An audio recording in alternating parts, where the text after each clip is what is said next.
Hello, everybody, and welcome to the Atcast, a podcast for the study of modern visual culture. I am, as ever, your loyal host, Soup. Aw, and I'm Renu. This week, AT stands for Anniversary Time, or Absolute Territory, because we'll be talking about the Absolute Territory podcast, a little known podcast. You may have heard of it before.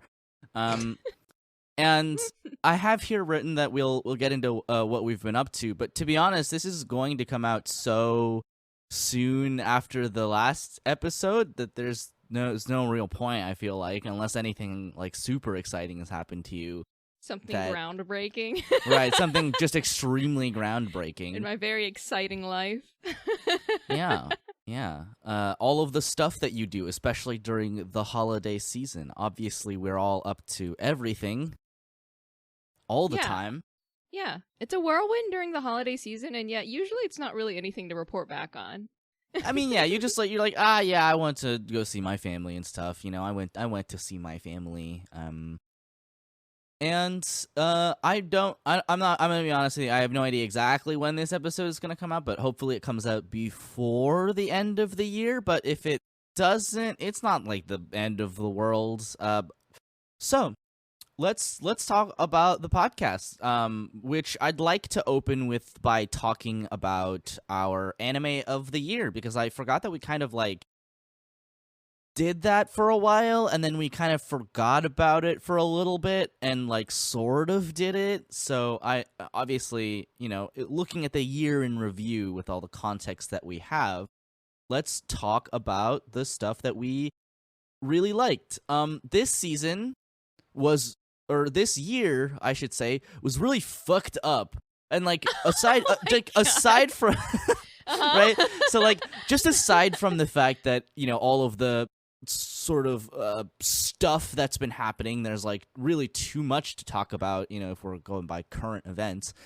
We live in quite tumultuous times, but just in terms of anime, it's been a really fucked up year, because it's been like a pretty solid year for most of the year, and then all of a sudden, like in the fall season, they slapped you with like 5 or 6 bangers.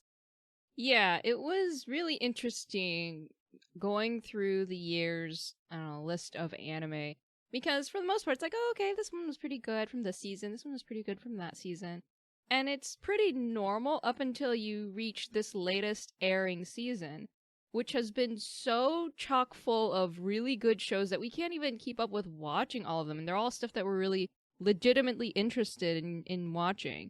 We mentioned this a couple of times, I think, in previous years too, where there's usually just one season where they just like they just throw it all together in that one season. We're like, what do? We can't even keep up.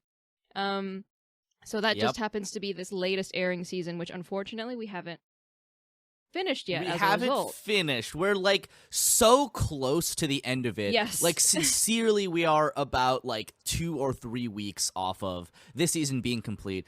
But that's just not when we're recording the episode, which is unfortunate. But that's how it goes. Yeah, I mean, we did our best. We're doing our best currently. By the time that the seasonal wrap up comes around, we'll have hopefully watched everything that we really wanted to catch up on. But right. At least for this anime of the year recommendation, if we recommend anything from this latest airing season, it's with that tentative asterisk of like, we watched as much of it as we could before we recorded, and we liked it so much that we're going to put it up here, but we haven't technically seen like the last 1 or 2 episodes of it. That's essentially the gist of it. That is absolutely the caveat. However, I would also like to caveat the caveat and say that there is a decent chance that these are not going to psych you out, just because they all of the ones in my top 3 anime of the year are spoiler warning, they're all adaptations, which is actually really fucked up also. Because it is, on one hand, I feel very conflicted about this, right? Because I adore original anime, and I feel like we just don't get enough of it, and I feel like not enough resources are put towards it, because financially speaking, it is much more of a risk than just like it's much more of a risk to make an original series than it is to adapt something that is already popular, right? Yeah, of course. And adaptation has its own problems. Yeah.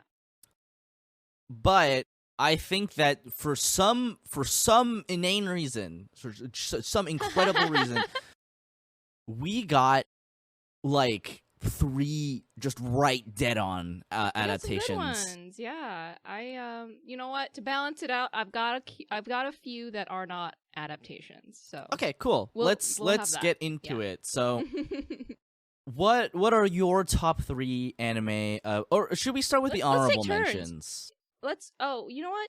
Yeah, I guess we can do honorable mentions because I also kind of want to lay it out that, at least for me, my list, I didn't choose things that were like, you know, those things where the internet likes to say something that's objectively good or whatever. Right, like objectively good. So generally, universally well received. That's not the point of these lists that we're making.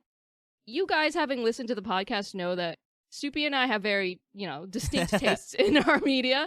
So Correct. I would say that our lists are probably more based on that, our own personal biases and like what really struck a chord with us personally. 100%. Yeah. I would say that the anime that I chose for my anime of the year and for honorable mentions are 100% based on what I felt like resonated with me the most. Yeah. So at least for my honorable mentions, I have a couple of things on there that like, it's like, this thing is like just really, really good, really, really popular, but maybe for me it didn't strike that special chord or something like that, but it's just so well produced that it's obviously really good. Or it's something that like, it was special, but maybe there wasn't enough production value, right? Maybe it's like the flip side where it's like a really good idea and a really solid story, but it just didn't have the production value to like really push it to that next level, something like that. So, yeah. All right. Honorable mentions. Do you want to start? Sure. My first honorable mention goes to the second core of Ranking of Kings, asterisk, asterisk, asterisk. Right? Really? Because I think in terms of, it's also an adaptation, but in terms of being an anime and being an anime adaptation, it has such a unique story to it, such a unique style to it. The animation is so consistently good. Yes. It has its own just like wonderful charm to it. And the only real knock I have against it is just the bitter sort of aftertaste of oops, we did a colonialism, right? Because like, if it weren't for that, Ranking of Kings would just like be solidified in my memory as an incredible piece of storytelling, for how likable a lot of its characters are, for how well written and complex and interesting they are, and their interactions with each other are. It's just that it gets weirdly inconsistent as soon as they start being like, maybe Miranjo didn't do anything wrong and she deserves to be forgiven for everything. Yeah. And now she's gonna marry a 12-year-old boy. It's like all of that is extremely strange and weird and quite inconsistent, I think, with the rest of the series. So that is what keeps it from being like, top tier for me. Right. If it was like season 1 of Ranking of Kings that had aired this year for whatever reason, then I think it would easily make I think so, yeah. Stuff, yeah. Like it's really good in that part, and then it's just like the last like a couple of episodes, it just really doesn't do it for me. But I will say, obviously I love the art style. I love that they consulted like actual like deaf people and like the Deaf People Association to like come up with the sign language and like animate it like to an accurate degree. I thought all of that work was great. And the animation work is also just like, it's just really top tier. It's really fantastic. Yeah. Especially the fight between oh god, I don't even remember his name. I'm so bad about names. Oh, you're probably talking about the king, right? The main character, the little boy. Oh. What was his name? I Oh God, I gotta look Boji. this up. Boji. That's why. Okay. Yeah, I was like, Sorry, is it's it been a Bochi? year. Is it Bochi? No, it's not Bochi. Is it Bochi? No, it's not Bochi. Boji. Boji.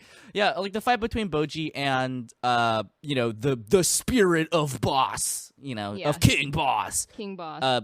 Was just incredible. Yeah, no, visually. it's an amazing scene. It's It probably was quite striking. yeah, one of the best, probably the best scene, like in terms of like dynamic animation in the entire series. So good, so Yeah. good. Yeah. Well, what's your first honorable mention?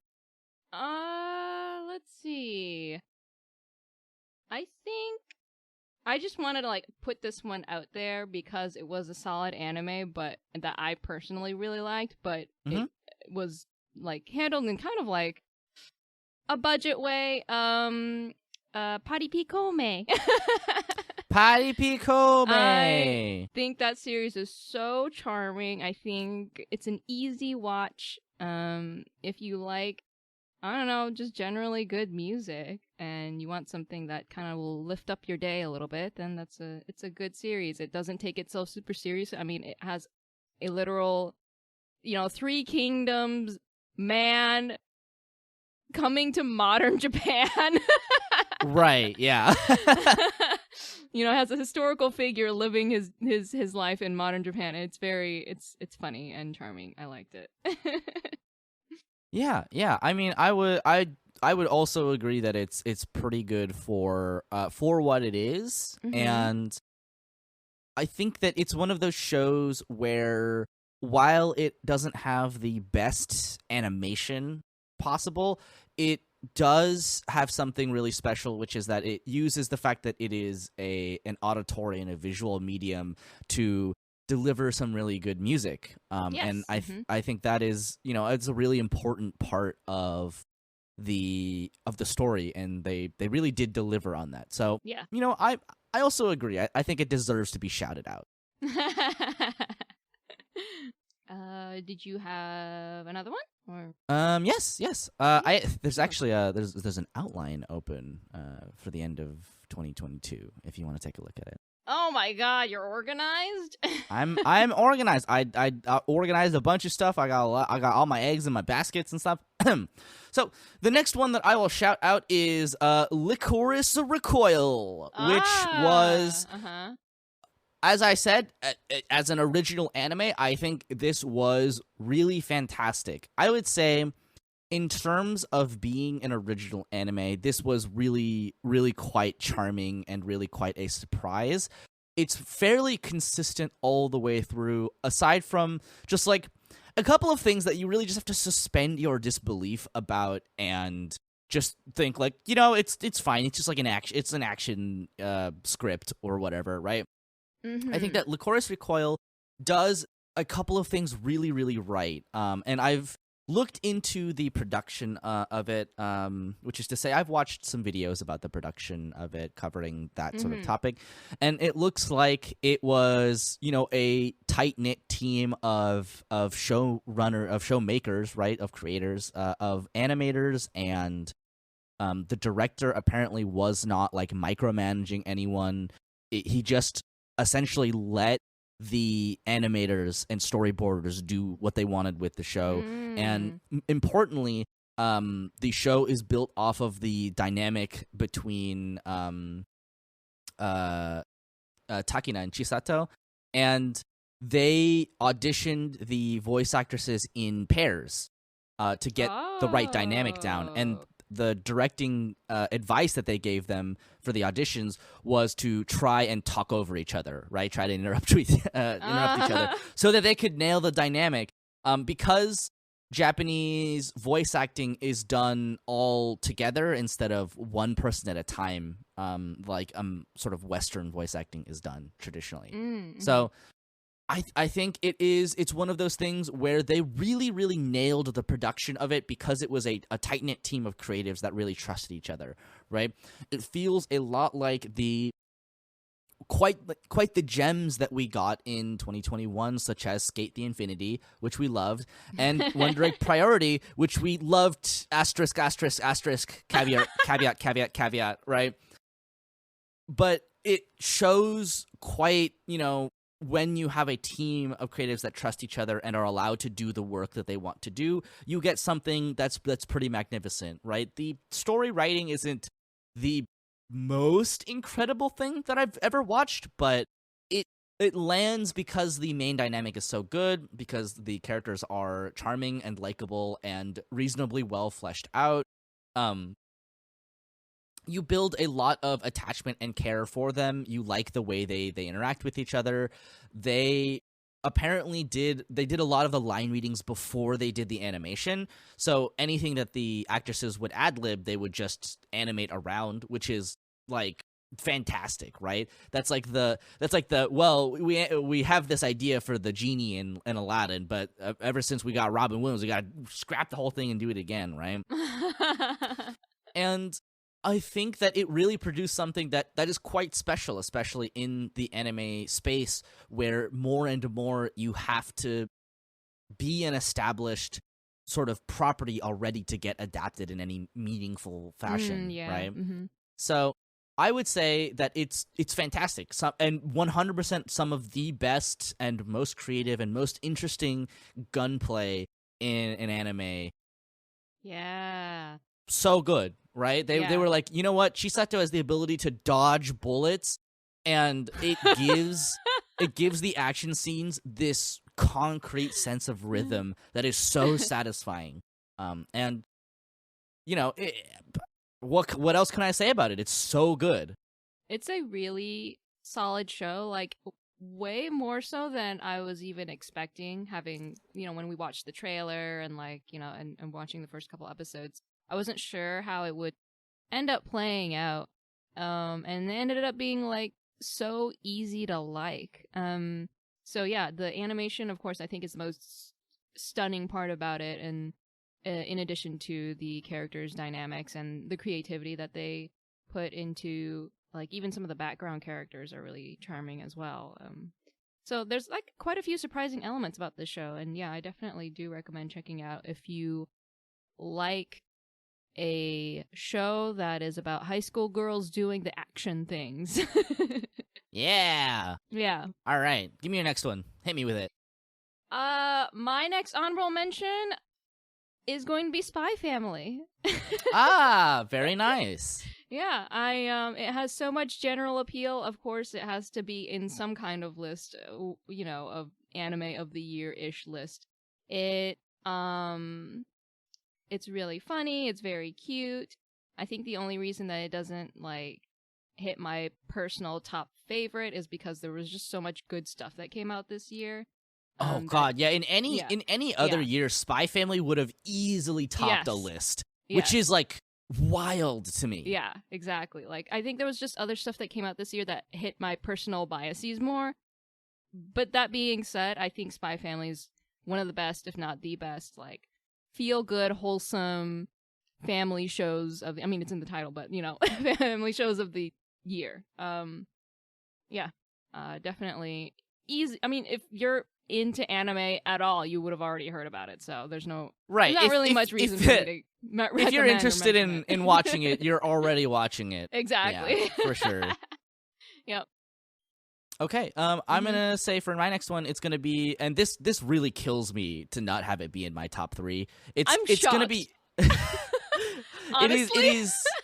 This one actually legitimately does pain me because it's Cyberpunk Edge Runners, which I thought was fantastic, and it's sort of an original thing. It's obviously it's based off of a long-running tabletop game and setting, but they wrote their own original story for it. Yeah.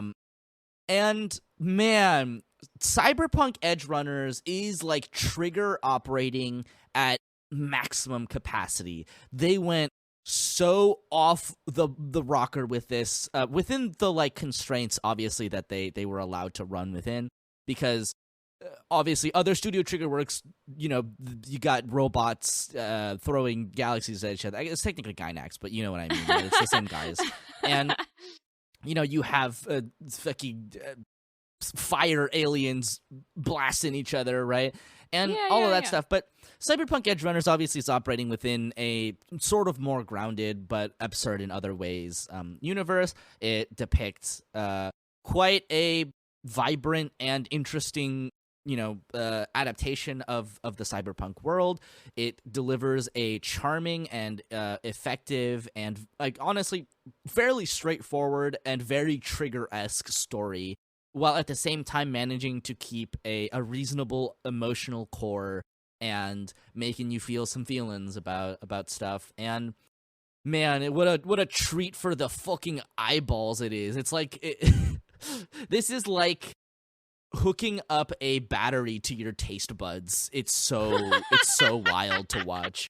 And it's one of those shows where every part of it oozes the style of Studio Trigger, and you can tell they had so much fun making it, and they just really had a blast. And you can also tell how unchained they were, being that they didn't have to broadcast it on network television.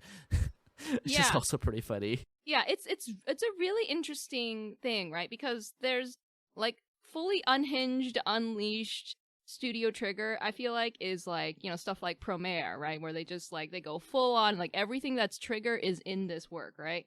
But then there's Cyberpunk Edge Runners, where it's like, they were given an assignment, right? And then they were like, okay, but what if we take it to like A++, S+++++ degrees, right? Right. So in its own way, they kind of like ascended beyond the assignment, but they still managed to keep it grounded, which is, I think, one of the reasons why it ended up being so excellent is that, it didn't go full unhinged Trigger, which has its own appeal. Don't get me wrong. We love Trigger for its Triggerisms, of course. But it also went in a way that's just so faithful to the universe and to the story that, like, tons of people can gravitate and grab onto it because they already love cyberpunk, or they were already interested in, the cyberpunk universe. So yeah, it's a great show, as a matter of fact. All right, what you got for me? So let's see. My last honorable mention, I would say, is probably JoJo's Bizarre Adventure Stone Ocean Part 2 released this year. Yeah. Yeah. I never ended up watching the anime for it, so that's why it hasn't snuck up anywhere. Yeah. It's it was only on Netflix, but it's been a really solid show so far. I think Part 1 released last year. And so I think they did a really good job with Part 2, because I'm really, really excited for Part 3. Oh, nice. Yeah. I didn't realize they hadn't animated Part 3 yet. They haven't yet. I kind of figured Part 2 would have been the end of it, but again, I haven't been following it at all, so I have no idea. Yeah. I was surprised too that they didn't wrap it up, but no, they got a whole other thing coming. I sincerely enjoyed Stone Ocean, and I have quite fond memories of reading it. It's very fun. So. It is, yeah. I agree. I love the supporting cast for Stone Ocean as well. Oh, they're so uniquely charming. Yes. Okay. Well, the last one that I've written down is Kaguya-sama. I do have actually one more that I'd like to shout out, but okay. I think Kaguya-sama was one of the most visually interesting shows to watch. Sort of. Because I would have said that it. I would have said that, but like at the same time, so much stuff has come out since then that has like literally just blown my mind. True. It's hard to say that it stands alone, but I will say it is quite the unique experience to watch it, and I think that it was really impressively directed. A lot of this, obviously, I said in that seasonal episode. But at the end of the day, it's a very funny rom-com where the jokes keep landing. It has a lot of heart to it. The animation is like, I think the animation is like fine, but they make up for some of the lack of animation really, really well. And they made something that is really creative and interesting, and such a, even such a departure from the source material that they really added, I think, a lot to the jokes. And it's one of those like shows that has always been punching like well above its weight in terms of how much production value it has, right? It isn't something like Chainsaw Man, but it's really good nonetheless, and I think they really did a lot with what they had, and it was so transformative as an anime adaptation that I think it really deserves to be mentioned for how special it was. Yeah, And, it is. yeah. Is shocking considering the like you would think based on the source material that it would be kind of like the animation would be kind of middling. It'd be like you could cut a lot of corners and like save a lot of money. Right, it could be like, super no. boring. Yeah, exactly. They were like, no, screw that. We're gonna make this the most bombastic show you've ever seen within the confines of like this rich school, like everyday life kind of, topic. Yeah, they took the assignment and they really ran with it, which I adore. Exactly. Yeah, they did a fantastic job. And I would also say that my last sleeper hit of the year is going to be Sabi Kui Bisco. I wanted to kind of mention them too, but I was like, there's so much good stuff that also came out this year. I don't know. Sabi Kui Bisco still stands to me as one of the most interesting shows in terms of, and I know it's based on a light novel, but based just on visual style and character writing and just world setting was really interesting. And like for all of the bizarre sort of like pseudo queer baiting that we maybe got, it still is, it's so perfectly encapsulating a story in 12-ish, I think it's 12 or 13 episodes, I don't remember exactly how many, but I don't remember the last time I saw a show that went from, that went for 12 episodes and really satisfyingly hit all of the beats that they wanted to perfectly within those 12 episodes. The only blunder I would say in terms of pacing for Sabi Kui Bisco is just how confusing that first episode is.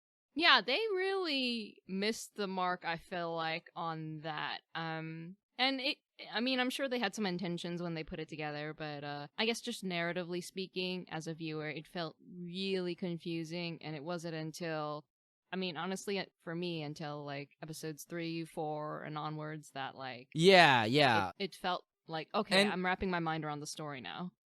And I would say it's perfectly paced, but at the same time, if you had given me just like another 12 episodes of them just traveling, I would have eaten that shit up. It was so good. That's true. It's one of the better or best travel narratives, journey sort of pieces that I've seen in a while. It really captures like every aspect of it, just from the exciting ness of going to a new location, of meeting new people, of getting into like what the problems in a location are. You get to see this Japan that has been transformed beyond our recognition, and yeah, everything about it just works, I would say. Yeah, and the light novels, I believe, are translated into English. So I may have to give them a read, yeah. Yeah, they of course go far beyond what the anime has presented to us, so their travels continue in the light novels. So they do. All right. Well, moving out of our honorable mentions, let's talk about anime of the year. Why don't you give me your first one? Sure, I'll give you my third place. Because I kind of like rank them in my mind. So we didn't talk about this during the podcast because I only watched this maybe like a couple weeks ago. But it's the second season of Tiger and Bunny. Oh, wow. Oh, my God. I forgot about that. Yeah. I forgot about the concept of Tiger and Bunny, but that was like, Tiger and Bunny was like the yaoi kingpin back in the day. It's so funny because it's not even BL, but the I've read like little snippets of like things that people have translated that basically the common consensus among the development staff is that they refer to them, the staff refers to them like a couple, right? The two male leads. My as God. a couple. But, Of course. you know, it's up for interpretation. But, you know, there's nothing in the show that, like, is like, yo, they're married, yo, they're together, or anything like that, of course. But, like, when your production staff says they're together, I mean, like, come on. Listen, they know. Yeah, so the second season, I was actually really shocked how like great it was. It felt like after the first season, and then they also had a movie that they kind of like, it felt like they had gotten the concept down and that was it.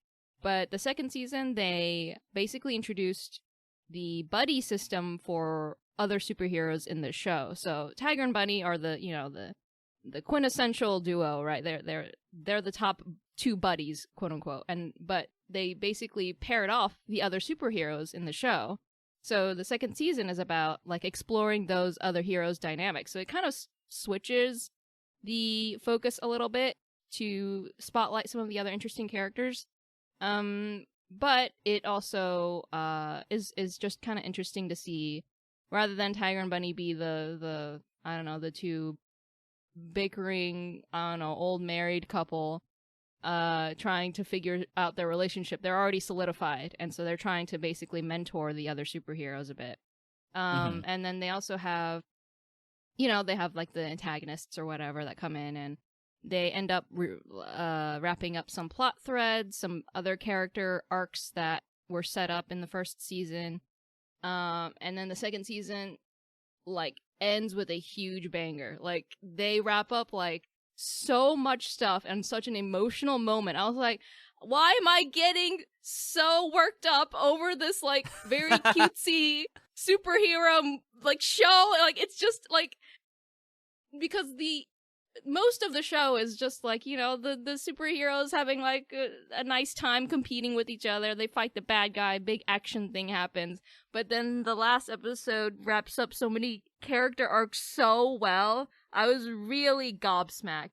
So if you want to show that, like, you know, it's not like a, you know, you have to use all your brain power to figure out the show. It's a very easy watch, right? Mm-hmm. But it establishes its characters in such a nice way that you know all of them, right? Just by looking at them, you know them, and they all have their own conflicts, and they all have their own like development that goes on in the show. They actually handle an LGBT character like really well in the show. Like in the first season, it's like, oh, okay, they're just a stereotype.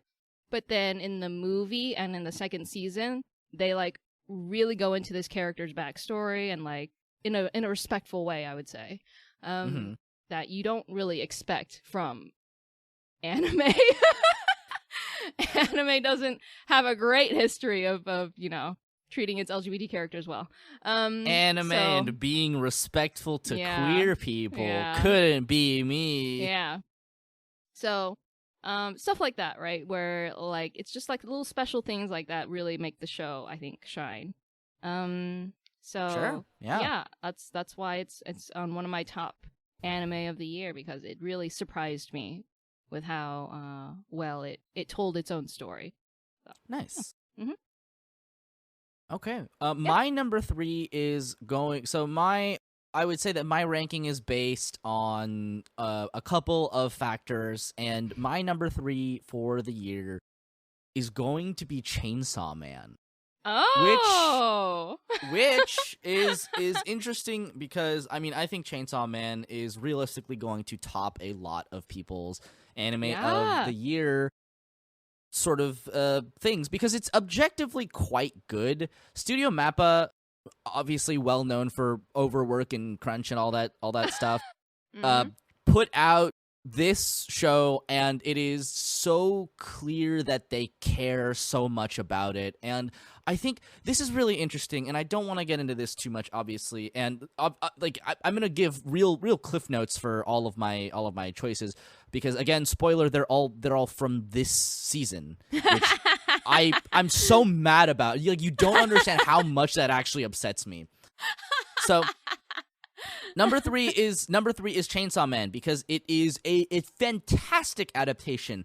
The animation is so consistently good. They add scenes because they feel like they serve the narrative that don't exist in the manga, and like they have adapted it so well to an animated format. The voice actors do such an incredible job. The really sort of more experimental sequences are interesting too, like the kind of episode where Himeno is it's like one episode ends with this of Himeno kind of crawling into bed with Denji from kind of from his perspective, and then the other episode, the next episode begins with that from her perspective, and it's like it's a little janky. You could tell obviously it's like rotoscoped and all that kind of stuff, but it's clunky in a way that feels like people care about what they're doing, which I think is really quite astounding for such a piece. But at the same time, I feel like at its core, it's kind of what Chainsaw Man is about and what it's like,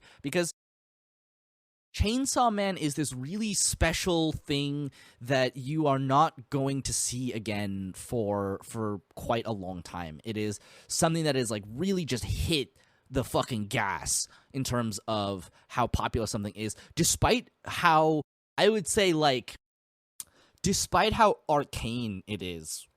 It has so many feelings, and I think this is because Tatsuki Fujimoto operates from this very idiosyncratic place where he can't help but write stories in a way that resonate with him personally, right? And so the thing about Chainsaw Man is that it has that, but at the same time, it's also serialized in Shonen Jump. And when asked about it, Tatsuki Fujimoto was like, "Yeah, I didn't really change anything except for like the characters. I made the characters like they were shonen characters, and then I just kind of did what I usually do with them." Which is, you can kind of see that in Denji and Power and Aki, but at the same time, you get this like really interesting. But again, I don't want to talk too much about it because it would spoil me talking about it in later episodes. So I would say that the anime adaptation of Chainsaw Man is pretty phenomenal, and there's some moments that work so well in the anime, such as in I think it's episode 8, when the snake devil eats the ghost. Oh man! Where the snake just like appears with this like loud, like just like snap, right? Yep. And then there's like a moment or two of hang, and then just disappear, and it just fucking vanishes like it was never there, and there's no sound. That is, I think, legitimately a perfect shot.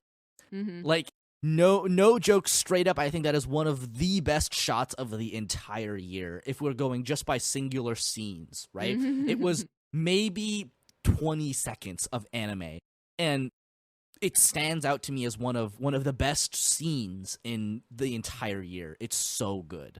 So the only reason I'm not going to rank it higher is because I think the manga is also just incredibly phenomenal. And okay, so Super Eye Patch Wolf released a video that I think is really fantastic and that everybody should watch it. It's like an hour and 10 minutes, and the last like 13 minutes of it is only for if you've read the entirety of part 1 of Chainsaw Man.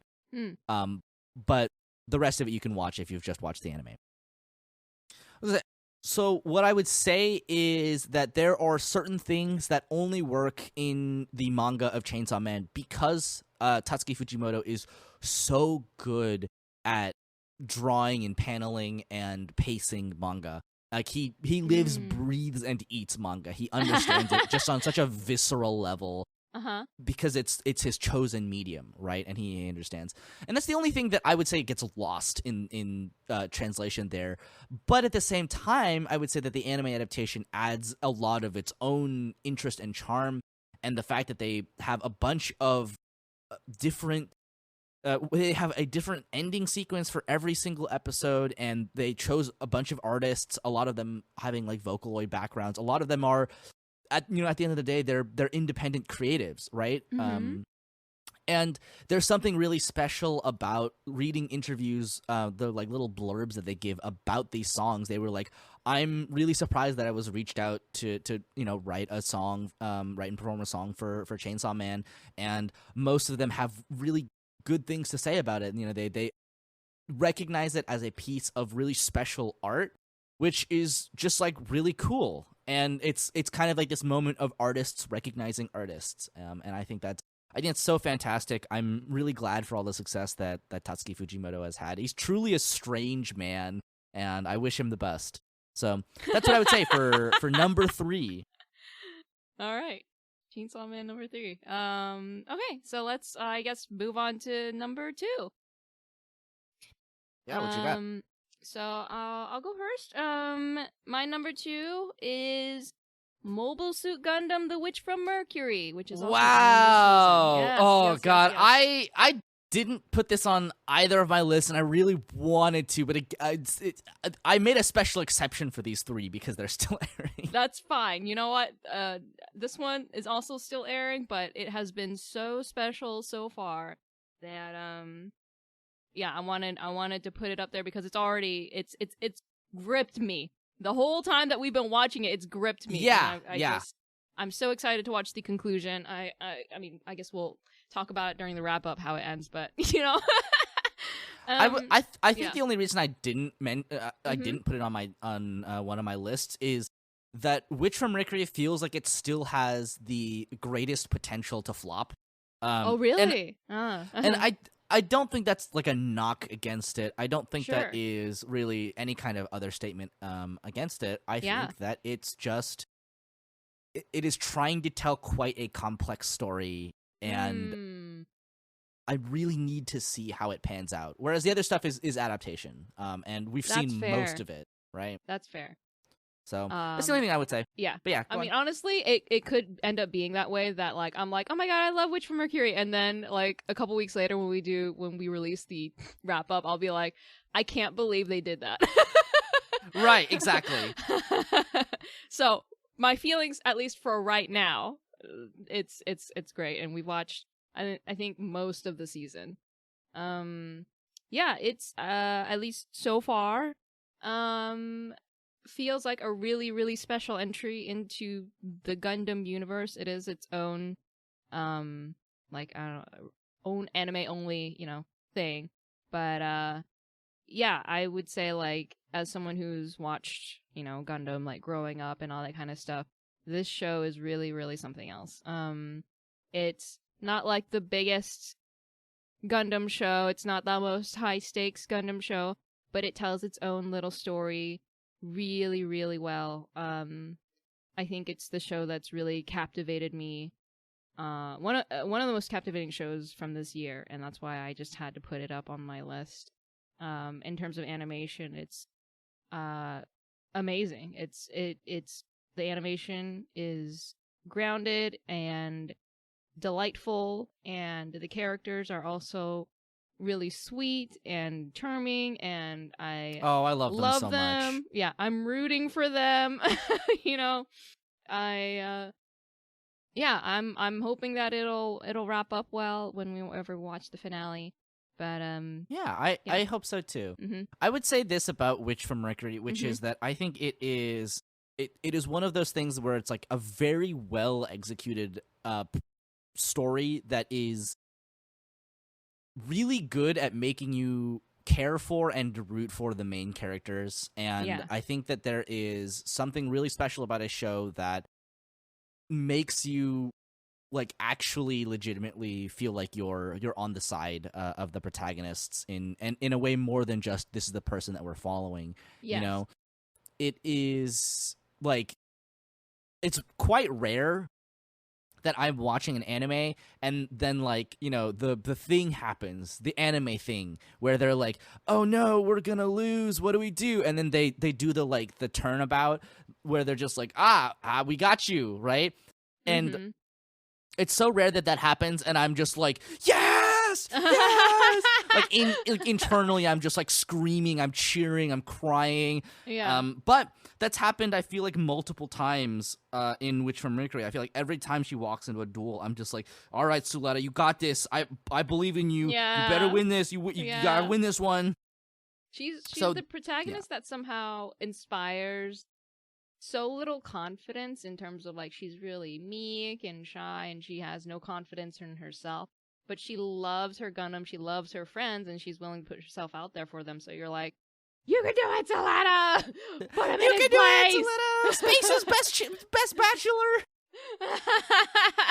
You deserve this harem! It's true. I agree. I also agree that it is something special. I'm not sure if it's continuing for more than one cour. I have no idea what the release schedule is. I have not looked at it at all. It feels like something that's going to continue for a little bit, and I feel like Iron Blooded Orphans was something like 39 episodes or something. See, that's what I think it needs, is because they've got so much stuff going on in the story. There's no way they can wrap it up in just a couple more episodes. So that's why I'm scared too. Right. That's the only reason I'm just like, I need to wait. I need to wait and see how this plays out. Yeah. Right. It feels like we just haven't gotten enough of it to make a statement about either way. Mm-hmm. But the stuff that is out right now is really good. Yes, I would recommend checking it out based on what's out right now and seeing if you like it. You want to watch some Gundam, or you want to just watch two girls fall in love. That's fine too. She's catching feelings. I can feel it. Feelings were being caught. I'm just saying. There was some pining. There was a little bit of pining. Okay. All right. Well, what's your second place? My number 2 is Mob Psycho 100 Season 3. Season 3. I'm sure that I have gushed at length about what makes Mob Psycho so special, and all of that holds true, but at the same time, I think that each season does a fantastic job of building on the last season and on Mob's character growth. Yeah. And it's just everything about it is so perfect.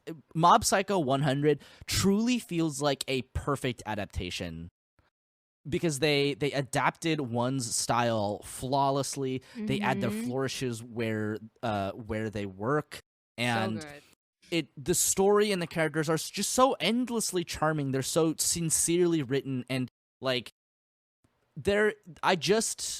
I'm just so enamored with how free from artifice and cringe everything is, right?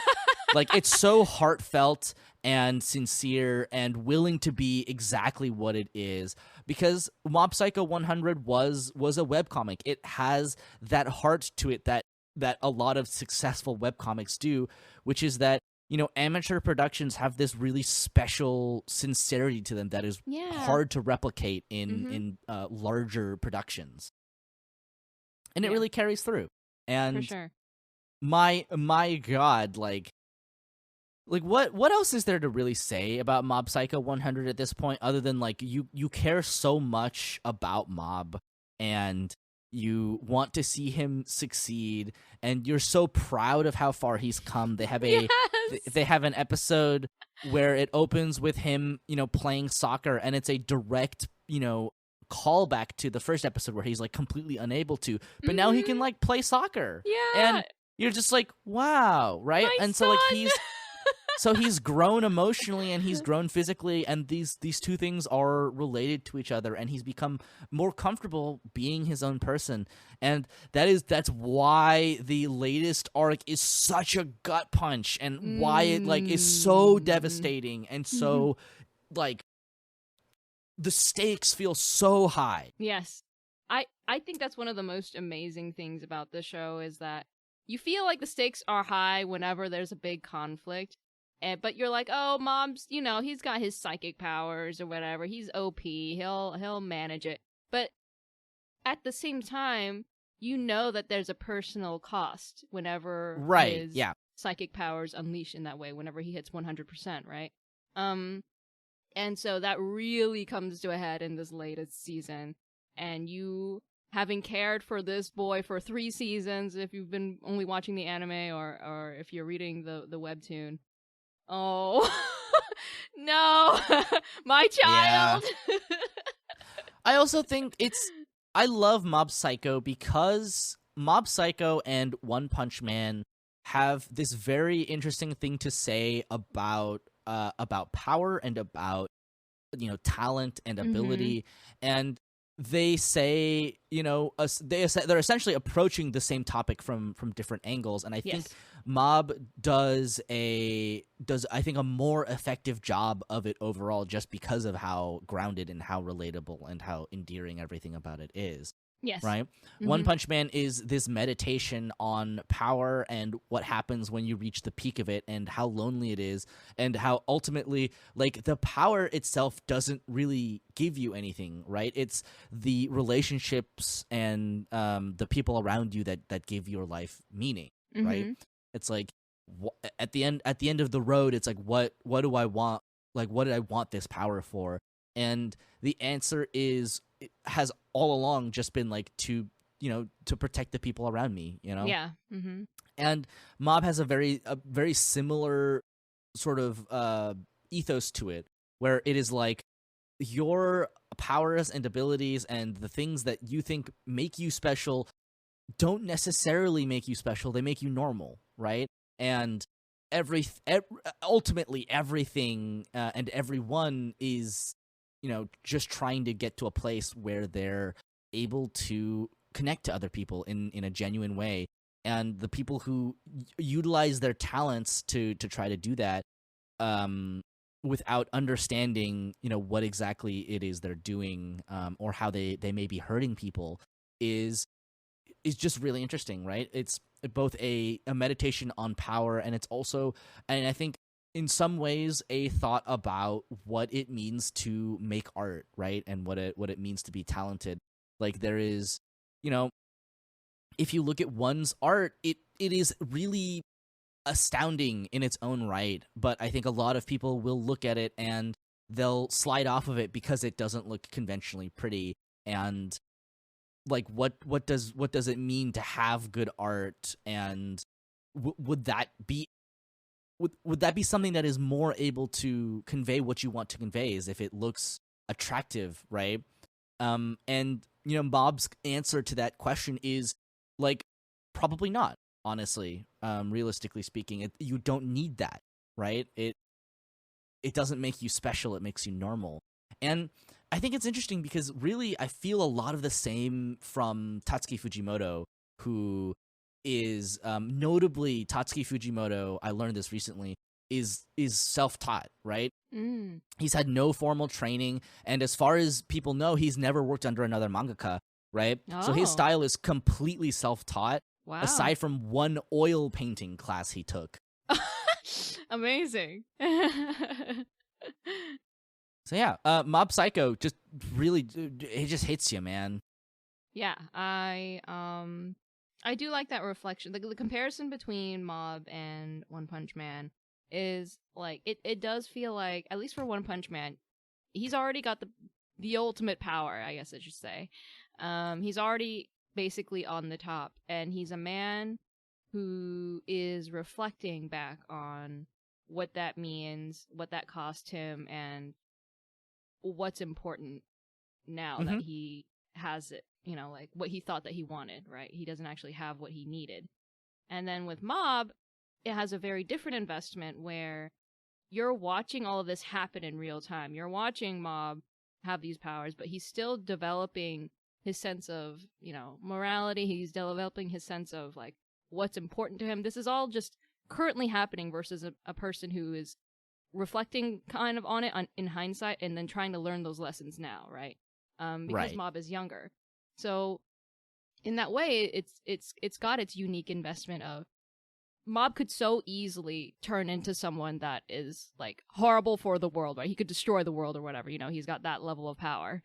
And you just see the very gentle nudging of someone in his life like Reagan, who's like, it's okay that you're feeling conflicted. It's okay. You've got all these teenage feelings or whatever, but here, why don't you look at it from this perspective? He doesn't shove Mob too hard in one direction or the other. He just kind of like tries to be a guiding point for Mob to, you know, ground himself and figure out what exactly he wants.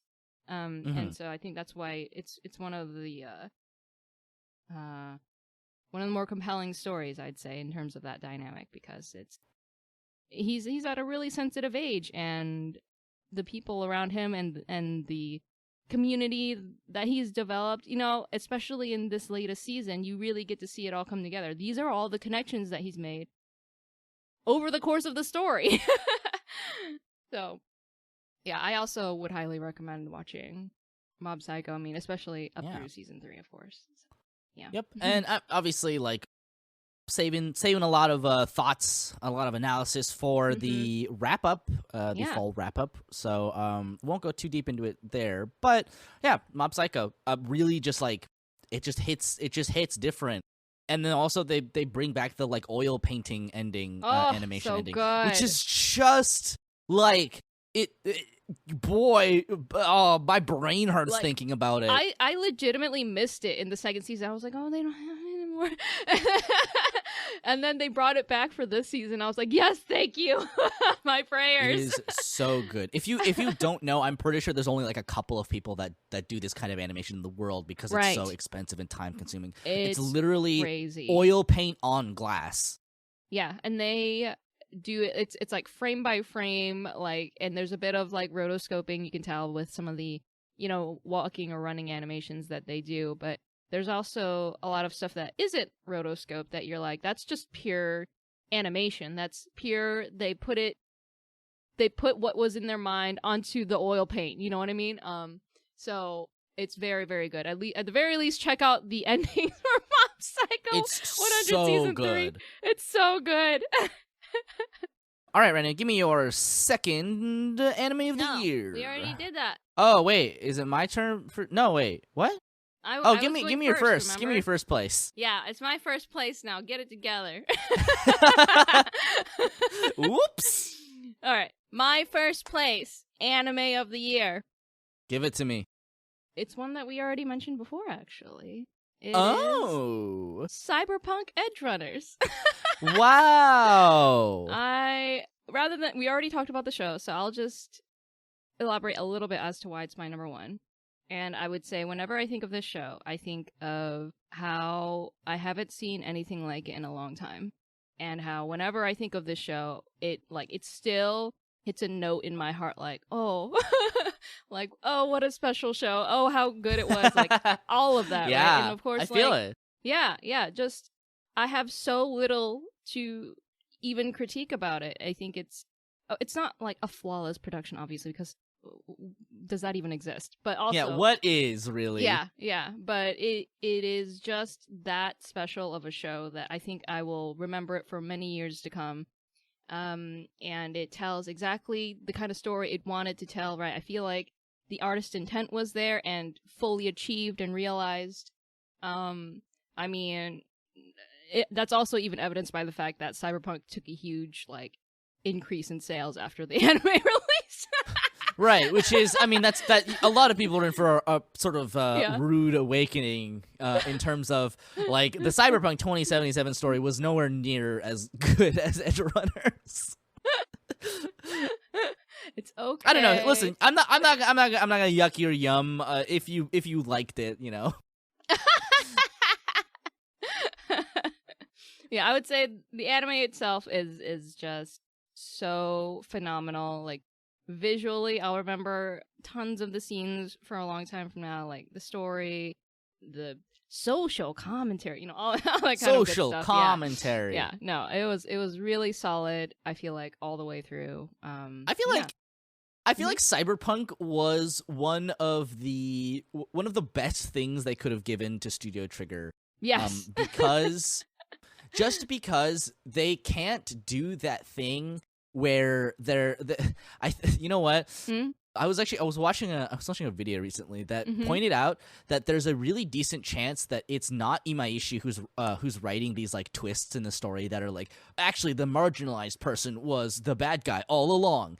And I obviously I think there are generous ways to read it, and even though it may come across as sort of controversial to begin with, but it's like it's actually just another guy, another one of the Gynax guys who keeps writing this was their conclusion, which I thought was fascinating and would actually really explain a lot of things. But in Cyberpunk, they couldn't just go, actually, it's the poor people that are bad. Oh my god, that would have been the most upsetting thing they could have done to the story. It's fine. They're already criminals. Everybody understands this, you know.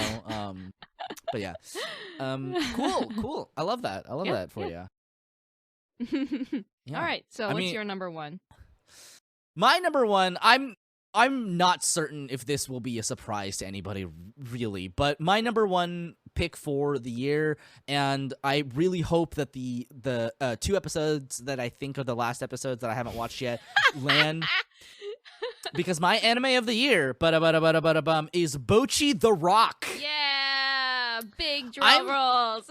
I'm sure this would not be surprising to you if you hadn't heard me talk about it, obviously, in anime of the year or in places 2 or 3 or in any of the honorable mentions, because Bocchi the Rock is such a special little show that is just filled to the brim with charisma and care, and it was, to my tired, burned out, like, creative heart, like the fucking injection of, like, neurochemicals that I needed.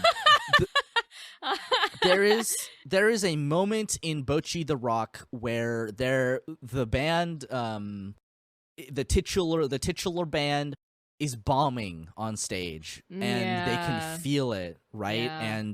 And Bocchi's like, oh no, the drum line is slow, the bass is receding, and the singing just like isn't in time, and my guitar playing isn't on rhythm, and it's because no one in the crowd is interested, and they can't garner any interest because they're not here for them, and they're just messing up, and Bocchi's like, what do I do? Mm-hmm. And she fucking rips Yeah, with she a guitar digs deep. solo. She digs deep, and she just like fucking shreds. Yes, so proud of her. And in that moment, there is just silence. And it hangs there, and you can feel it. And the band starts playing, and everything falls into place, and everybody starts, suddenly realizing, like, oh, this is actually pretty good. They're playing well. I like this song.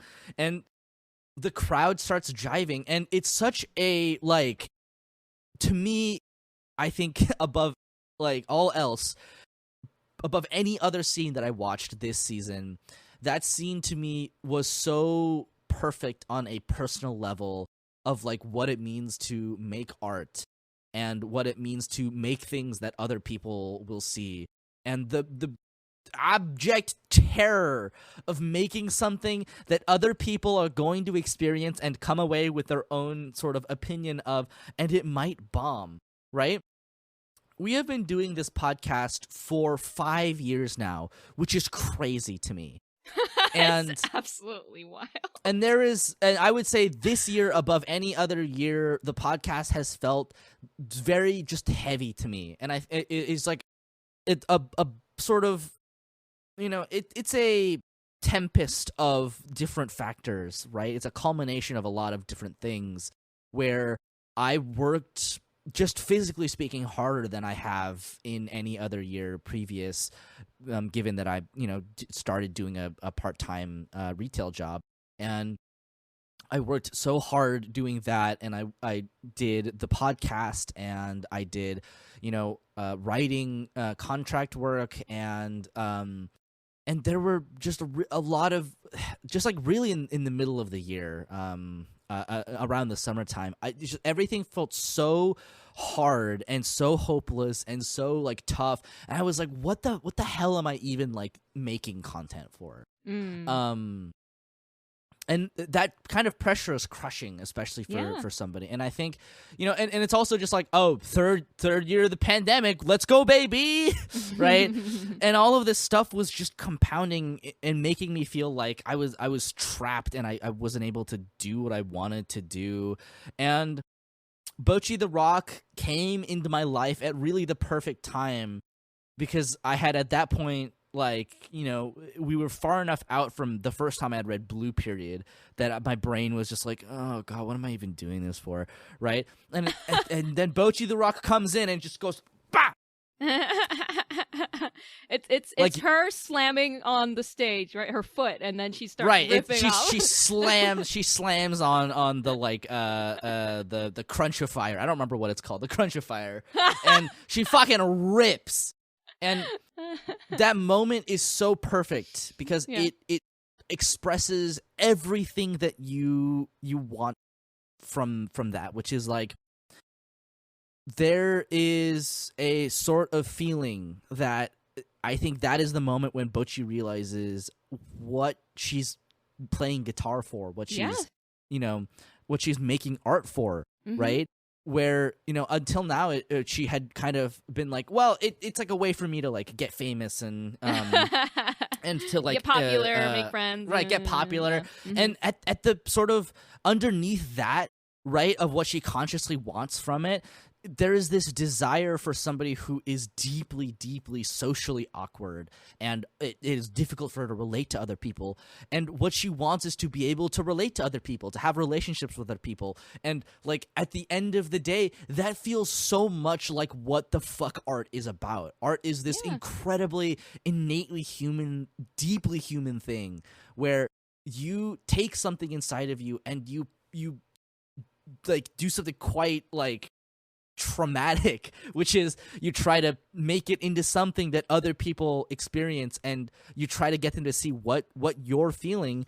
And that moment in Bocchi was like, I was ready to cry. I think there were tears in my eyes. I was like this is what it's all about, baby. It right is. And they start playing together, and it starts working because they're all in tune. They all innately understand what the fuck the point is at that point. And you know, like, that was everything I needed to hear, right? It was such a good like expression of what it is to be a creative person, in terms of like, it's so easy to get caught up in things like public perception, right? Like, oh, do people like this thing that I put out? Like, oh, there's negative comments. Oh, they're not interested. Oh, it doesn't have X many likes, or that kind of thing. Right, yeah. And I feel like with art, number one, it's going to be self-expression, right? You've got something inside you that it just needs to be put out into the world in some manner, and what manner you choose, that's your art form, right? But then the second half of that is going to be how that resonates with other people. Not in terms of like critical reception, but in terms of how are you connecting with other people? Like, is there a through line between how you're feeling and how this piece of work that you put out makes someone else feel? And I feel like for Bocchi, she's always been at that first half, right? Where, you know, music was a way for her to just like put her feelings out there. You know, she practices in a closet, right? She like puts out videos on the internet, but she's not making any actual human connection. And that's what the band is for, right? The band is for that second part of art where you are forming real bonds, real connections. Not that, you know, her stuff on the internet isn't real, but it's like she wasn't forming any connections through that because she wasn't actually reaching out. The band is where she actually put herself out and reached out to other people and is trying to maintain those connections. And so in the face of really negative reception, she dug in and realized, you know, I'm not here for you guys' approval. I'm here for my art and for my band and for my friends, right? These people are my friends. And she wanted to make sure that their vision was put out there in a way that they could actually connect with other people. Right. So I think that, the show is really, really quite a special work of art, because you can also tell that it was made with the expertise and the knowledge of people who are in that space. They're people who perform in, like, you know, little underground concert halls and stuff like that, right? Little underground gigs. Right. There's a lot of special attention to detail that you're like, okay, whomever is making the show, they know, right? It's kind of like Skate the Infinity, where the people who were making that show skateboarded, right? Like, so, I think that's also a really great reason to support the show and to watch it, because it speaks to artists for sure. Yeah, I mean it's really special. It really understands what it means to make art, right? Yes. You know, at the end of the day, your art is a way for you to connect with other people, but you are making it for you first and foremost. Yes. Mm-hmm. And if you do that, then people will find you, Yep. right? It's not about making stuff that you think is going to be well received or popular, right? This is when, you know, Bochi is writing her lyrics and she's like, you know, I wrote some lyrics that I think would be good and popular and stuff. Would be acceptable, and you know. And Rio is like, this sucks ass. Like, write what you think you want to express, and she gives her words of encouragement. She's like, it would actually be kind of funny if a normie sang these lyrics, and like, yeah, man, I love it. I truly love it. It feels so special and so like lightning in a bottle to me. And we'll talk more about it when the wrap up comes around. But holy shit, it was like hooking up a battery to my brain and jump starting it. Well, good. Like I felt like a car that had like completely like lost its spark, and then like all of a sudden, bop! I was like, whoa! I want to make art now. Good. And I think that's special. So it is special. So yeah, and like, you know, ever since then, I've felt just a lot better about the stuff that I'm making, and like I've, you know, returned to the podcast after a couple of months away, and I've been, you know, researching more, you know, stuff that I can do to the audio to make it better, and obviously I will do it within a reasonable sort of time frame.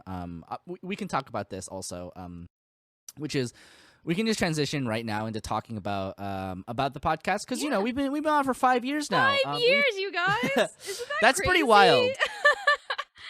We have changed the format, the release schedule, the frequency, what counts as a proper episode, what counts as a bonus episode, quite a bit over the years, and that's just naturally going to be like, you know, my circumstances have changed, and I'm the one that makes the editing for the audio happen. So it happens kind of on my time, and you can tell that it's been really all over the place the last couple months. I looked over actually how many episodes we've released this year, and with this, I think this is like episode 11 that we've released this year. Oh, wow. So that means we technically only ended up missing 1 month's worth of releases, which is like pretty impressive overall. Given how like scattershot. TBH. I would also like to be better, but my schedule has cleared up a lot, so that is really helpful in terms of producing regular episodes. I'd like to get back on the regular episode track this year, and you can kind of tell this year it was just really hard to make stuff happen. Exactly. Most of the content we did this year was seasonal content, which is, you know, we want to do stuff other than seasonal content. Yes, we do. A lot of extenuating circumstances just kind of ended up clogging up the pipeline and stuff like that. Yeah, we did our I really best. spiraled in the middle of the year, so that's you can blame that. But yeah, we're going into 2023, and I think we're back and better than ever. And honestly, I'm really excited for the stuff that we have coming out, because I think it's going to be something pretty cool, pretty special. What do we want to move on to next? Yeah, I mean, I wanted to talk about the monthly format. I think the monthly format is working fine. I think it is just long enough that it's not abstract to me, and just short enough that it's not abstract to me, and just long enough that I have enough time to do the adequate research that I want to do, and make the notes and all that kind of stuff. Find time to record.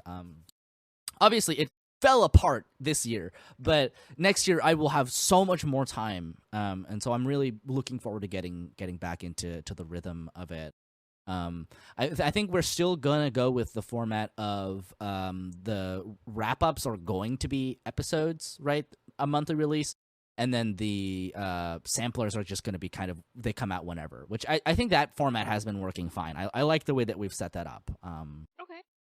And I think it slots in really well because it means we have about 3 to 4 episodes every year that are seasonal stuff that is like deep diving into seasonal stuff, and then the majority of it, 75% of it, is going to be original content about whatever topics we decide. We did declare that 2022 was the year of Renu, which was really embarrassing because we ended up doing like 2 episodes, really. So we can have 2023 be the year of Renu 2. This was just the warm-up year. This was the warm-up year. Yeah, y'all get ready.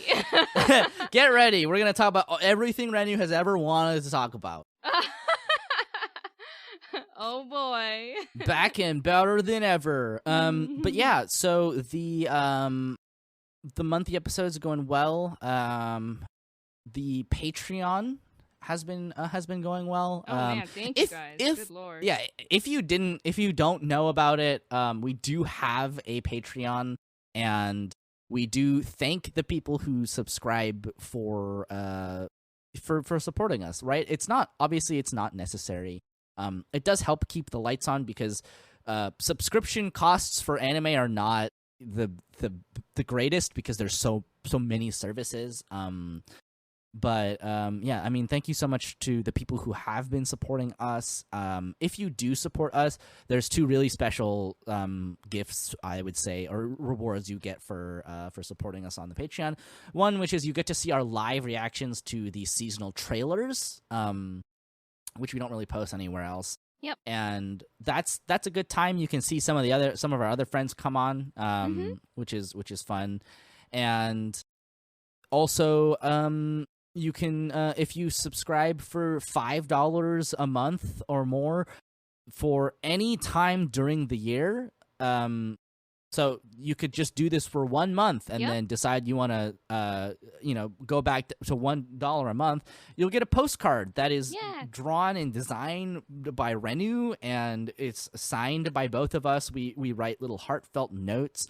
It's a fun time. The postcards for this year have gone out. So they should be arriving. A lot of them should have arrived by the time. This episode is up. Nice. The only ones I'm always worried about are the Canadian ones because we have some Canadian supporters. I would say this year, for some reason, it decided to rain in California, so the ink did bleed a little bit from card to card, which is oops. But you can't. We could not have predicted that because I live in California. Like, what the fuck? It's not supposed to rain here, but it's been raining here quite consistently the last couple of weeks, which has been really interesting. So, well, I do want to say I want to give an extra special thank you to the people on the Patreon because you've literally we have like broken even in terms of like the subscription costs versus like. Like what you guys are very generously donating. So I want to, give a huge thank you for that. Because we have to, as a result of like anime being on multiple platforms now. Oh, seriously. We have to have multiple subscriptions running just to watch all this stuff officially, right? Through all of our wonderful legal channels. So thank you guys for allowing us to do that.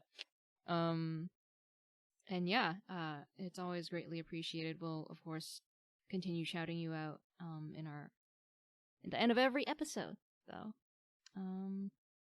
Yeah, is there anything? Yeah, I mean, I'm not even gonna lie to you. At the point that we are at, the I believe.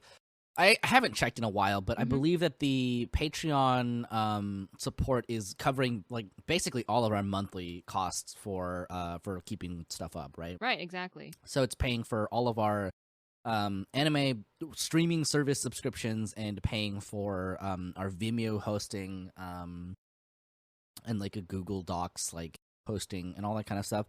So yeah, I mean, thank you so much because this podcast, it's kind of expensive to produce. That's like $50-ish a month.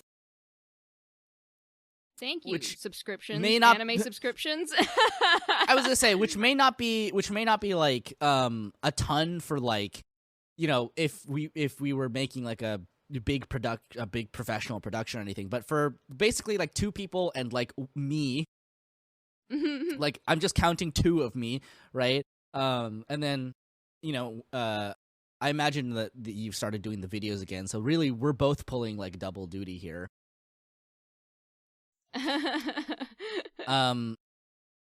Like that's basically just me shelling out $50 a month,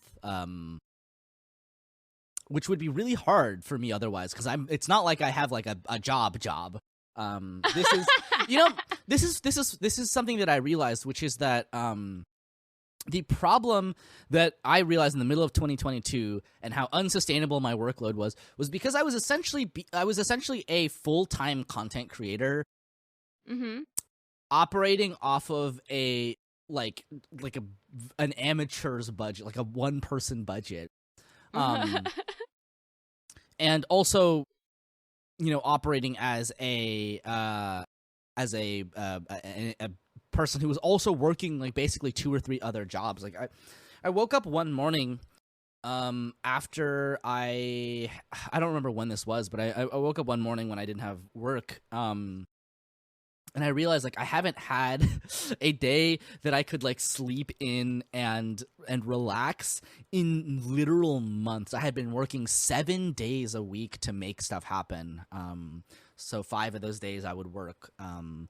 Five of the days I would work at the part-time retail job. One day I would work tutoring, and then also that was the day we would do our Ace Attorney streams. Yeah. And then Sunday I would do streaming, and a lot of times that was when I would just like find time to edit the podcast. So like I woke up one morning and I was like, I don't have to do anything today. And like don't get me wrong, like I wouldn't do this if I didn't love it, right?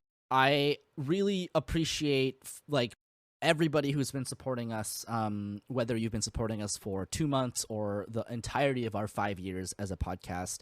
We legitimately could not do it without you. Yeah, it's such a fun show to make, but it's even more fun due to the fact that we're able to just kind of connect with you guys, our audience.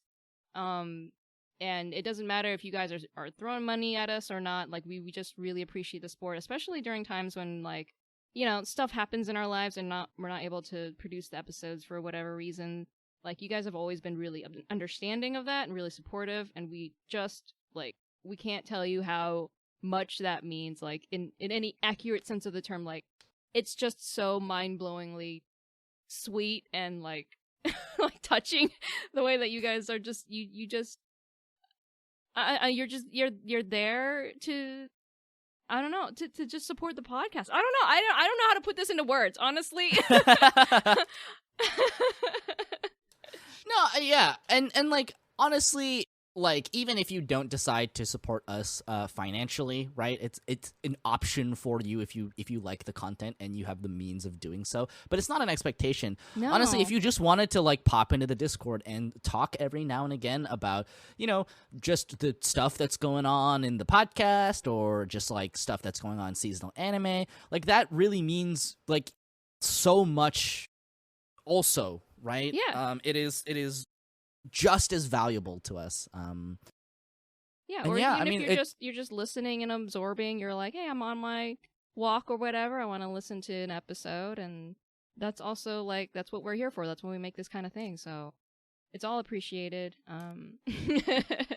I am still in shock that we've been able to do this for 5 years thanks to you guys. It's been such a blast. It's been such a wild ride. Yeah. It's also I'd like to take this moment to address generally speaking how I edit the podcast, because this is really frustrating to me because I am a lot of times not 100% satisfied with how the episodes come out, but I can't justify spending more time on them. So to give you a general idea of how long an episode takes to produce, obviously we have to pick a topic, or if it's a seasonal, we just watch it weekly. So we take an amount of time to do that.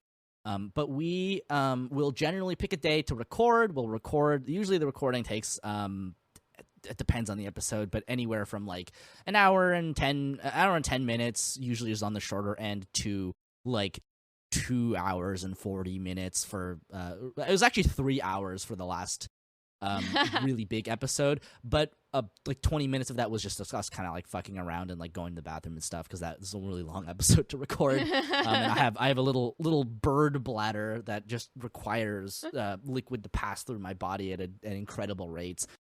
But there's some things that I just like am not satisfied with, and I'm really hesitant to point them out, because if I do, then you'll suddenly become aware of them and you'll hear them, and I'm like setting myself up for like pain. Don't do it. Like, but in general, I like to keep the more conversational tone we have intact. I know a lot of podcasts have this very like well edited down style where they're like always about an hour long, and I just like don't have any interest in doing that necessarily, because you know, I kind of like the tangents that we go on, and the only ones I really cut out are the ones I talk for too long. It's like I think I've been talking for too long. But there's also just like there's a lot of plosives that I do.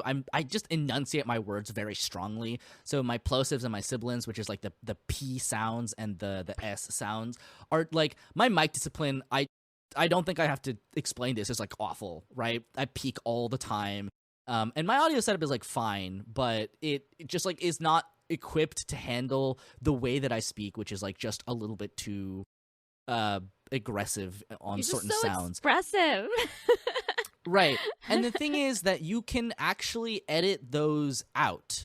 And I know how to do it, but if I did, it would like double the amount of time it would take for an episode to come out. And part of this is just my ego, right? Where I'm just like, I don't want to spend I don't want to spend time doing this whatever, right? Like it's like I don't want to come across as like, you know, speaking like a dummy dumb.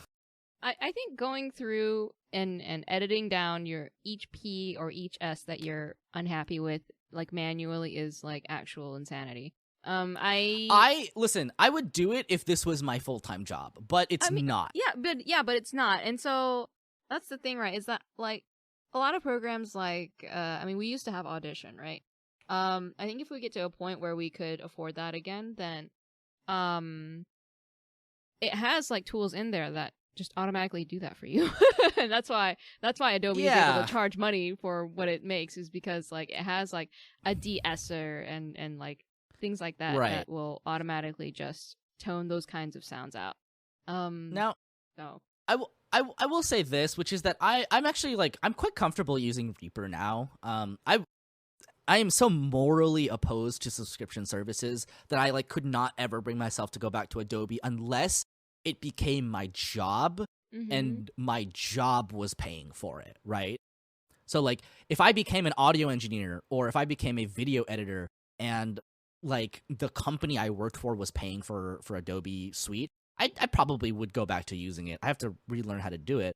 But I actually quite like the tools that I've come to use now. I really didn't understand Reaper at first because it's really overwhelming. It has the feel of a program that is very powerful, but at the same time very difficult to learn how to use. Luckily, there's a lot of like really good YouTube tutorials. But recently, I've just been I've been tinkering with the sound a little bit, trying to make it better here and there. There was a while where we were going for a very natural sound, which I liked. The very produced sound of the Audition episodes is honestly not bad either. It's just a different style. But I kind of like what we're settling on now, which is just like a very naturalistic sort of thing. I try not to edit out.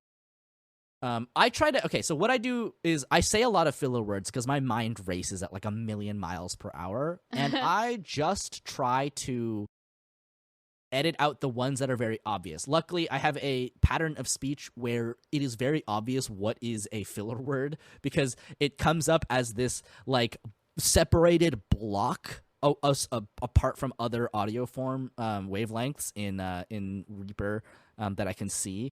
And I'm just like, that is an I can recognize that is an and it's so separated I can just click delete and the whole thing is done, right? But there are some times when I just waffle a lot in the same sentence and I lose my train of thought, and that's just naturally going to happen. I'm a pretty scattered person, really, and I go on a lot of tangents, and like the podcast could be so much more professionally produced if I had the time and resources and wherewithal to do it. I have the wherewithal. I mean, if I wanted to, I could make something like that, but it's just not really what I'm interested in doing for this podcast specifically. I think that the way that we talk about stuff is fine for what it is. And yeah, I mean, that's just generally my philosophy about editing the podcast. Right when I started editing, when I was first learning audio editing, I would probably lean more on the side of something that was like more professionally produced. But at this point, I'm just like, I'll just pop it on. I'll pop the sounds together, and I'll like do all the processing that I've already done in advance. I'll put the like effects on, and then I'll just let it ride. Basically, this is how I edit. This is legitimately how I edit. I'll just let it ride, and then I'll just like stop if I hear something like out of place, like if I'm like crunching or like if my keyboard is going, or if I have a very prominent which happens quite a bit. And yeah. That's what I would say about the podcast. A little insight on the podcast. It still takes, I would say, on average, about a 2-to-1 ratio of time produced to time like recorded. So like if an episode is 1 hour and 30 minutes long, it will take in the ballpark of about 3 hours usually to edit it. Okay. And that's not too bad.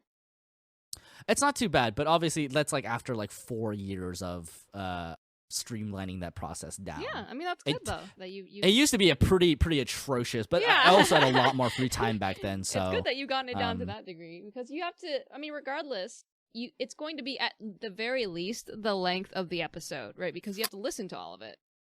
Exactly. So yeah, I mean, podcast takes a lot of time to produce. Obviously, we wouldn't do it if we didn't care about it.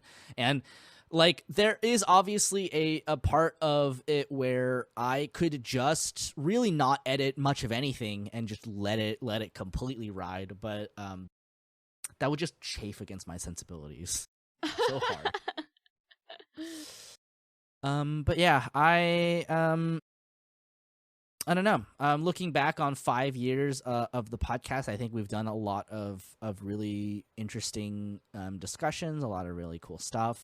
And I'm in totality pretty satisfied with 5 years worth of podcast.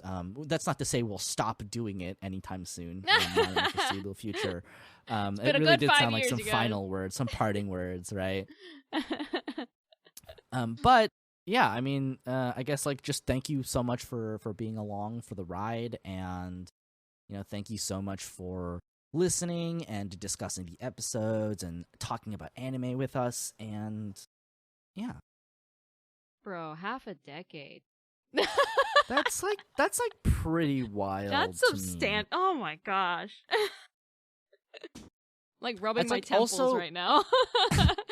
It's also kind of upsetting, because I think that means that at this point we've known each other for like 13 or 14 years, which is unconscionable to me. No, 11 years. We've known each other 11 years. Oh, did we meet when I was in 2011? In 2011. Yeah. Oh, for some reason I thought it was even earlier. No, you and I met in 2011. Okay. All right. Yeah. So, here's to the future of the Absolute Territory podcast. Dude, I'm so excited for our 6th year. Yeah. I guess the question is, do you have any questions for me? Do I have questions for you? Because like, to be honest, we don't really talk to each other much about how our sides of the podcast function, right? Like, I basically handle Oh. all of the subscriptions and the Patreon, and I also edit the stuff and the social media stuff. And you handle the YouTube channel. Uh-huh. that makes it sound like we do an unequal amount of work. I mean, it kind of is, because I put the YouTube channel on hiatus for a okay, while. yeah. I was just say, but to be fair, you know, we haven't had a YouTube video go up in a while, Yeah. which is honestly, I really don't blame you. I mean, God knows, just look at me. And like, if you look at the videos, you put in so much more. It feels like you put in so much more work than you need to, even for those. I know, that's my curse. And then it gets to a point where it's overwhelming, and I just have to put it down. Right. So, I feel yeah. like at a certain point we just have to like come together and like make something that isn't the podcast. Like, if we put our talents together, we could make one video. Yeah. At a time. I actually am really interested in creating non-podcast content with you. That's not to say it can't go up like on our usual channels or whatever, but like, Mhm. you know, like something that it could be like a video essay about, I don't know, something we're really passionate about. And then I think that would be really fun. yeah. And then we could put it on our podcast channel, but it wouldn't necessarily be a podcast, right? It would be a video essay or something like that. Right. Yeah. I would say that the only thing that sometimes I think about is I sometimes think about merging the Absolute Territory podcast Patreon with my personal one, just so I don't have to deal with two different Patreons. But at the same time, the thought of going through the work of combining them is actually more off-putting. I mean, you have your personal one, right? That's for your own personal brand and work. That's outside of the podcast. So I think it's okay to keep them separate, because that way you won't have to worry about any I of it. try to keep Yeah. these two things separate. I'm just Yeah. like, oh God. But yeah, Yeah. I don't know. Do you have any other thoughts to close out the year with? Year 5? Year 5, our half a decade milestone. I mean, beyond what's already been said, I guess I'll just say, like, everyone please stay safe and please remain kind to each other. I Yeah. don't think we have to worry about that from our community, because I haven't seen anyone be unkind to each other. So Yeah. thank you guys for being so like polite and respectful of, you know, because we are in a situation where it's so easy to, like, I don't know, get really passionate over the topics we're discussing, because they're all very opinionated, right? We're talking about media and our opinions on media, and people get very riled up by that kind of thing. So I really appreciate you guys like taking a very mature and just like treating each other with human decency. What a thing. While we talk about the things that we love. You know, we all share a mutual love of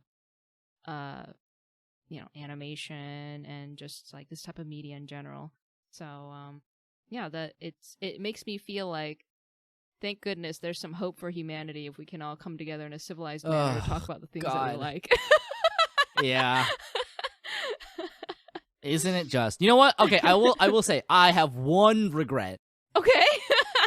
One regret in Okay. 5 years of podcasting. Wow, okay, let's hear it. Or at the very least, one that I can remember. Oh. I really wish that in 2020, which was obviously the year of the pandemic, I really wish that 2020 we did a classics year. Ooh. Because I feel like that would have been such a perfect time for it, where we could have gone and talked about the like classics of the anime, sort of as a medium and as a genre. We could have talked about, you know, Cowboy Bebop. We could have talked about Trigun. We could have talked about Madoka Magica again. Bro, I do actually want to I talk mean- about Trigun. That's not off the table. Yeah. I mean, there's going to be an opportunity to talk about Trigun. So I promise you that new one is coming out. So we'll have ample time. We can even set it up as an episode. We contrast the two together. Yeah. But that is my like one regret where I'm just like I only thought about it because I was after we were like, oh, this is the year of Renu. I was like, we should have done a classics year. We should have done a classics year in 2020. That would have been so good. That would have been so perfectly timed, so on point. But I was so busy then also. And then I wasn't busy because there was a global pandemic. I don't fucking know, man. I'm sure we'll have another opportunity to have a classics year, or at least talk about some classics. I think we eventually just wrap around to that anyway. I think so. I think that at this point we should just designate a year at random to do it. I think there's no sense in waiting for another like 10-year marker. Oh no, that'll be weird. Especially a 5 or a 10-year marker. Like I know that 2025 isn't like that far away, terrifyingly, but it's still way too far in my opinion. So I really think that like we should do like year of Renu, and then maybe we can think about doing classics here, because I would like to do that. Talk about the classics of the anime genre, which by the way. Also a very funny story, which is that like anime that came out in the late aughts is really starting to creep into that territory of where we can view it historically instead of as contemporary media. So like stuff like, and we've already talked about the melancholy of Haruhi Suzumiya, but like stuff like Lucky Star is like so like indicative of the times. It's like it's the sort of how do I put this? It's like this. It's like this. The great summary of the moe boom. Yes, it is. Oh, you know what? If we did classics here, I would definitely want to finally talk about Genshiken. Because this is actually, you know what? This is regret number 2. We have not done an episode about Genshiken, which makes it so that if you don't know what it is, our podcast tagline doesn't make sense. I think we've had it as like on our list for a long time as a topic to discuss, but we just haven't dedicated an episode to it. I would say that the problem with Genshiken is it's hard to know what to talk about and where to draw the line with it, because it's like essentially in 2 parts. Yeah. And also it's really long. Genshiken is like really long. It would take a long time to like read through all of Genshiken, which is the only thing that's been really putting us off of it. But if you didn't know, that's where our tagline comes from: a podcast for the study of modern visual culture. In Genshiken, the group that they're a part of is a what is it?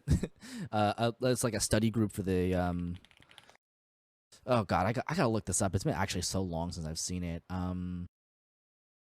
Gendai Shikaku Bunka Kenkyū Kai, the Society for the Study of Modern Visual Culture. Also, Genshiken is really interesting because it is such an interesting snapshot of otaku culture of the times, and it has this really particular late 90s, early 2000s like flavor to it that is increasingly becoming something that people are nostalgic for, which is interesting, and I have thoughts about. But anyway, I mean, that's 20 years ago. I mean, that is something that is on the list that I'm thinking about for the future. So yeah, stay I'm tuned. sure we will inevitably talk about it. So yeah, I think that is probably all that I have to say about the podcast for the year. Yeah, I mean, what else is there to say about the Absolute Territory podcast? I think we covered all of it. Going strong for 5 years, getting ready for 5 more. Whoa, it's like a campaign. Yeah, man, it's we're gearing up for it. This is our election year. Re-elect us for hosts of the Absolute Territory podcast. Please. We're running against nobody. No one wants this responsibility. Yeah. All right. Well, No. in that case, then, who are you and where can we find you on the internet? Hi, I am one of 2 hosts of the Absolute Territory podcast, study of modern Whoa. visual culture. I'm Renu, also known as Swan. You can find me on Instagram at swan.drawn. You can find me on YouTube and Twitter and Twitch and all that stuff at swandrawn. I recently released a video on my long extinct YouTube channel if you would like to check it out. I Whoa. know. I release like 1 video a year sometimes. Wow. And it's just it's art related content on that channel. So feel free to Nice. check that out. I also on Twitch just recently finished playing Resident Evil 2 Remake. One of the scariest games I've ever Nice. played. Yep. So it's been good. It's been a good year for just being productive and whatnot. So at least like a good end of the year before the holidays. So yeah. What about you? Well, you can find me all the places at Literal Soup. I do a lot of stuff and make content for all kinds of things. I am kind of a weird place for me right now because I'm just like, what am I doing? I'm just working on a lot of personal projects. It's like stuff that you guys won't see. So Oh, hey. you know, kind of a what do I say about that thing? Your you know? secrets. I got secrets. No, I'm just working on a lot of personal projects. Mostly because I just felt so unable to do that the past year that I really want to make 2023 a year that I make like just like a big push for my personal projects. Good. So yeah, I'm taking a lot of time for myself. I feel like I need it. I really have been having a hard time relaxing lately, but that's probably because I just like keep saddling myself with work. Mhm. I'm so deep in the podcast backlog right now. But don't you worry, it's getting done. Yeah, we're catching up. Don't worry. Yeah, I also think that 2023 will be a great year for personal projects and things just in general. I think it would be fun if you and I could produce something next year. I would really like that. It was this is something that we've been talking about for a long time, Yeah. but really went on hiatus when I just got like so busy that I couldn't. Yeah. Well, it's But I okay. would really love to return and do something that's not the podcast together. Not that we don't love the podcast. Yeah, no, we do love the obviously. podcast. I think it's fun to like kind of diversify content sometimes. So, yeah, So, we yeah. we had that secret project that we mentioned a long time ago. Oh my god, I forgot. Yeah. I forgot we even talked about it. Yeah, we mentioned it very briefly on the podcast before, and I think maybe we can pull it off next year. All right, that's it. This is the play. that This the is the one? play. Now, I will say, Renu, you Yeah. have to do one very important thing, which is that you just have to reel me in and make sure that this project does not become so big it consumes me forever. Like scope creep? Yes, do not let this thing be scope creeped. Okay. We'll keep it. We got to keep it small and simple so that we can make it happen. Yes, that is the most important thing to me. Okay. Okay. All All right. right. Well, so that's it for the year then. We will see you on the other side. We will see you in 2023 for another year of the Absolute Territory podcast, a podcast for the study of modern visual culture. So thank you so much. Thank you so guys. much for listening. Yeah. The patrons we are thanking this episode Ooh. are Evan Williams, Magpie Mirror Test, Claire, Frostfall, Sean Dow, Cherubel, and Dylan Boats. Thank you so much for your support, Thank as you. always. Yes. Also, if I recall correctly, Ooh. never mind, I completely forgot. Oh, what it's I was gone. gonna say. It's completely gone. Doesn't matter.